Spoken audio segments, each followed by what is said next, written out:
Does anyone remember the 2017 film Monster Trucks? It was Paramount Pictures' attempt at a huge original blockbuster about underground monsters that can control trucks. The film had a long and complicated production and was postponed numerous times, and by the time it hit theaters, it lost the company over $100 million and was quietly forgotten about. But today we are revisiting this monster failure to explore the troubled history, find out why it bombed, and I'll offer up some of my personal thoughts on the film.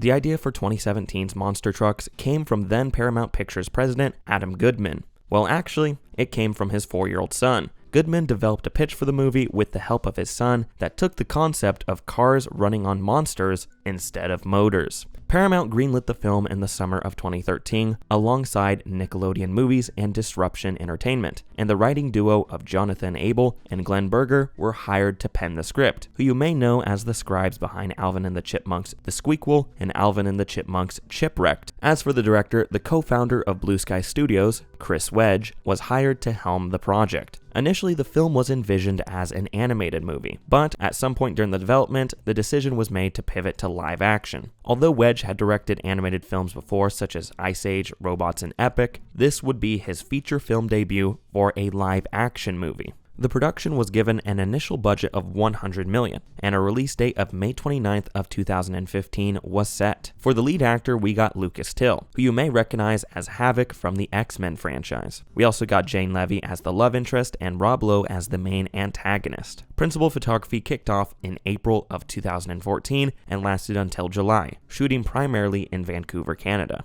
In early 2015, the initial release date was pushed back from May 29th to December 25th instead, and it was pushed back yet again to March 18th of 2016. This is allegedly due to the production team redesigning the monster and redoing most of the visual effects, as they originally looked more monstrous and less cartoony. However, after disastrous test screenings reportedly scared a huge part of the kid audience, their look was changed. There's rumors that it was so bad that kids in the test audience were shrieking in terror. This monster redesign resulted in the budget ballooning from $100 million to $125 million. In late 2015, the release date was pushed back yet again for a final time to January 13th of 2017. The film was going off the rails as the poor test screenings and release date changes made it more and more of a problem in Paramount's eyes. To make matters worse, the man who brought the film into existence, Adam Goodman, left as president of Paramount despite there still being a year left of his contract. However, I also found some reports saying that he was fired, but either way, he was not with the company anymore. In fact, the situation was so dire that Paramount took a $115 million tax write-off for the film months before it even hit theaters. But how did it actually do at the box office? Terrible. Very, very, very bad. Monster Trucks had an opening weekend gross of $10 million, coming in at number 7 in the box office behind Hidden Figures, La La Land, Sing, The Bye-Bye Man, Rogue One, A Star Wars Story, and Patriots Day. It's also worth mentioning that most of these movies were on their 4th week playing in theaters. The film went on to make $33 million in the US and $31 million overseas for a total worldwide gross of $64 million. And against a budget of $125 million, not including marketing or distribution, that made it a huge box office loss. The Hollywood Reporter estimated that the movie lost $123 million when everything was said and done. So that of course invites the question of what went wrong, and what caused this movie to fail so hard. There's a plethora of reasons why Monster Trucks failed at the box office, many of which we have already touched on. The production issues that ballooned the budget pushed the film into the range of unprofitability, and constant release date changes signaled low confidence in the project and an inconsistent marketing strategy. Speaking of which, the marketing for this film just wasn't good. The trailers looked far too goofy, and the film became the butt of many jokes online. It was trying to appeal to kids more than it was trying to appeal to families, and it became one of those movies where right when you saw the first trailer, you knew it was going to bomb. Monster Trucks was a film that was going to fail no matter what, and Paramount undoubtedly knew this. Not only did they take the tax write-off before it debuted, but they also moved the final release date to one of the worst times of the year. January is pretty much a dumping ground for studios to either drop their trash movies to go and fail, or drop their low-budget artsy films for award season. And Monster Trucks was certainly not the latter. Another contributing factor that I blame for this film's underwhelming box office is the lack of a major star. I'm not saying having an A-lister attached guarantees success. We've discussed many times before that this isn't the case, but I think it would have helped at least a little, especially due to the fact that Lucas Till lacks a lot of charisma as the lead of this film, but this is obviously due to the script as well. It also doesn't help that there was basically no one at Paramount who was rooting for this film to succeed. Here's a quote from the Los Angeles Times on this and the aforementioned firing of Adam Goodman. Paramount fired Goodman, the movie's chief advocate, in February 2015 because of the studio's thin film release slate. Without Goodman, Monster Trucks became an orphan at the company, according to people familiar with the matter who were not authorized to speak publicly. The studio pushed back on the film's release 2 more times as executives turned their attention to other pictures. A recent presentation by Gray to show off upcoming movies didn't mention Monster Trucks, instead focusing on prestigious films such as Arrival and Martin Scorsese's Silence. Monster Trucks just had an uphill battle from its inception. It's a totally original film that isn't based on an already established IP of any kind.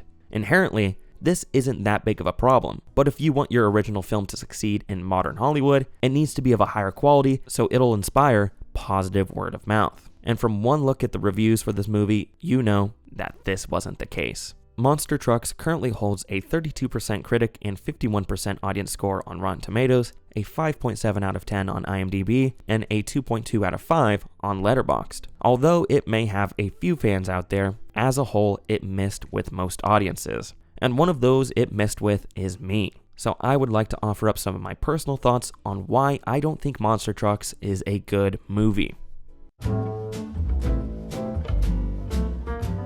I'm going to give a quick rundown of the plot for those of you who haven't seen the film, which I assume is many since it bombed. This movie opens with an evil oil company drilling into an underwater ecosystem which unleashes these 3 weird tentacle monsters. They manage to capture 2, but one escapes to a junkyard where it meets our hero, Trip.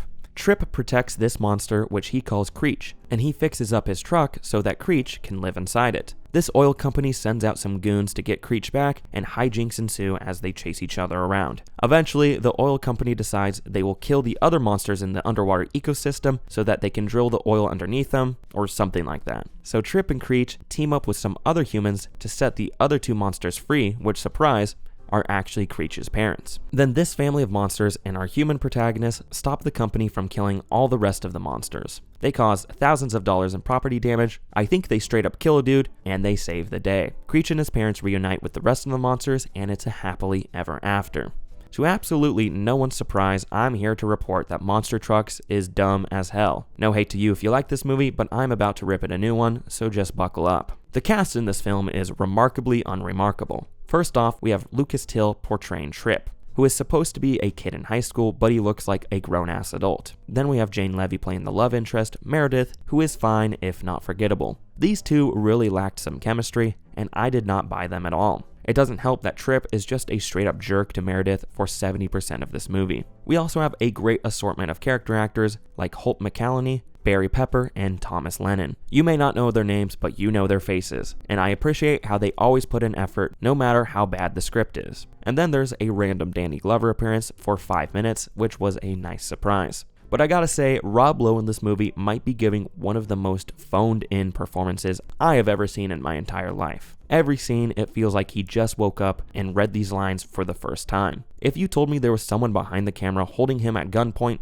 I would not doubt you for a second. It's just the most bland, evil businessman you could imagine for a movie like this. I was also very unimpressed with both the score and the soundtrack in this movie. The score was distracting and sounded like placeholder music, and a lot of the song picks they chose for the film were corny as hell, aside from Barracuda, which always goes hard. But my goodness, I was cringing at a lot of these scenes. It was bad. Speaking of cornball, the dialogue in this movie is cheesy beyond belief. The way they delivered the exposition was so lazy. There's literally a scene where our protagonist is watching TV all by himself alone in the shop, and a man comes on screen and Trip audibly says, "Dad," so the audience knows that's his dad. It's just stuff like that the entire movie. Aside from some of the visual effects, the movie also looks a bit ugly. The lighting is really flat and gives off the impression of a TV movie that was given a $100 million budget. This was made partially by Nickelodeon Studios, and you can tell, as it is visually reminiscent of the stuff I used to watch as a kid, like the Fred movies and the live-action Fairly Odd Parents movies.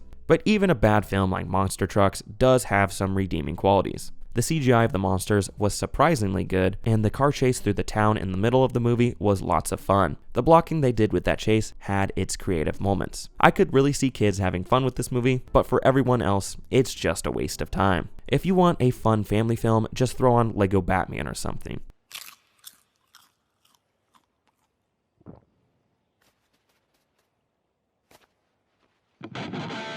Kids deserve higher quality movies than this one. Okay, I think I've talked about monster trucks enough. Let's wrap this up.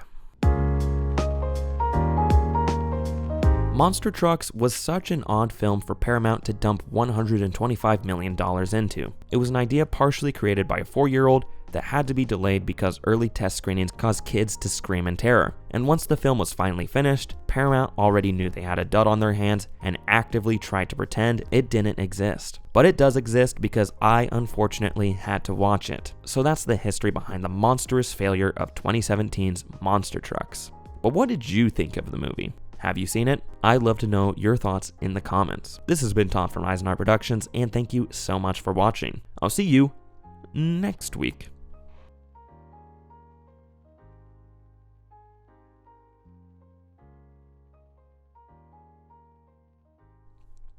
And here's a little clue for next week's video. I mean, this isn't one of the worst films I have ever watched, but it does come pretty close.